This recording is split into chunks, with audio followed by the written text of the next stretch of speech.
सारे खेल खेलना मगर किसी के भावनाओं से मत खेलना।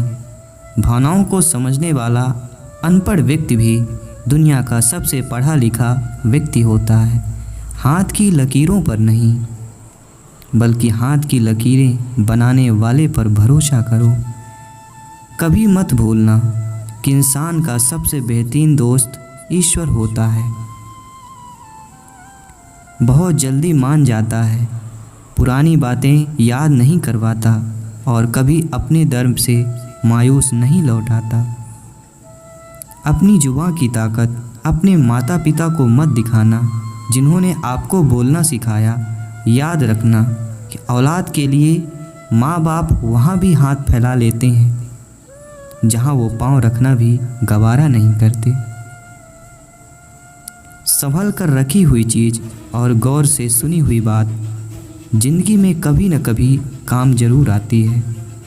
दुनिया को विज्ञान कितना भी विकसित और सुखद बना ले, लेकिन मानसिक शांति आज भी प्रकृति के गोद में ही मिलती है।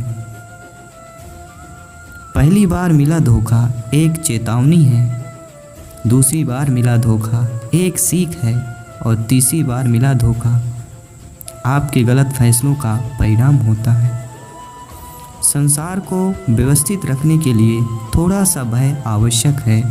मृत्यु का भय जीवन की रक्षा करता है, गलती का भय सही राह दिखाता है और बीमारी का भय स्वच्छता की ओर ले जाता है और दुख का भय आपको नेकी के मार्ग पर रखता है।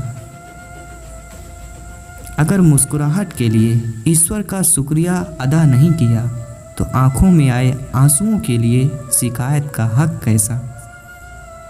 दुनिया में दान जैसी कोई संपत्ति नहीं, अच्छे स्वास्थ्य जैसा कोई आभूषण नहीं और संतोष जैसा कोई सुख नहीं। उन गलतियों की कोई माफ़ी नहीं होती जहां आप जानते हैं कि क्या गलत है और क्या सही है, पर आप जानते बूझते गलत का चुनाव करते हो। बड़े बनकर बातों को याद रखने से क्या हासिल, कभी छोटे बनकर बातों को भूलना भी सीखो। अपने मन को कैकई होने से बचाइए, क्योंकि मन जब कैकई हो जाता है तो कोई न कोई मंत्र कान भरने अवश्य आ जाती है। अपने आप को किसी के साथ का आदी मत बनाएं, वरना आपकी खुशियाँ उसकी फुर्सत और उसके मूड की मोहताज होकर रह जाएंगी। नींद और निंदा पर जो विजय प्राप्त कर लेता है उसे आगे बढ़ने से कोई नहीं रोक सकता है। सांसें किसी का इंतज़ार नहीं करती हैं, चलती हैं और चल देती हैं। इसलिए चिंता उतनी ही कीजिए कि काम हो जाए, उतनी ना कि ज़िंदगी तमाम हो जाए।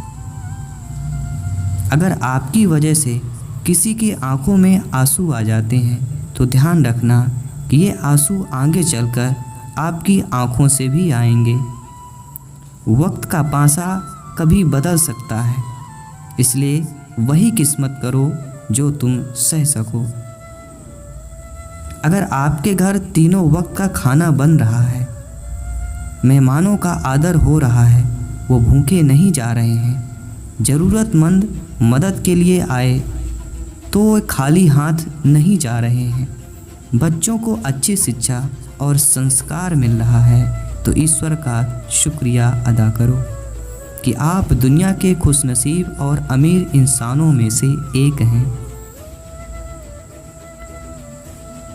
प्रशंसा हृदय से, हस्तक्षेप मस्तिष्क से, प्रतिक्रिया विवेक से करने में ही समझदारी है, अन्यथा मौन ही सर्वोत्तम है। जीवन पेंटिंग की तरह है, आशा के साथ रेखाएं खींचें, त्रुटियों को सहनशीलता से मिटाएं, बहुत ही धैर्य के साथ ब्रश को डुबोएं और अपने जीवन को प्यार से रंगों भरे से जिंदगी जिए। यही जीवन का सार है। राधे राधे। वीडियो अच्छा लगा हो तो लाइक शेयर अवश्य करें। जय श्री कृष्ण।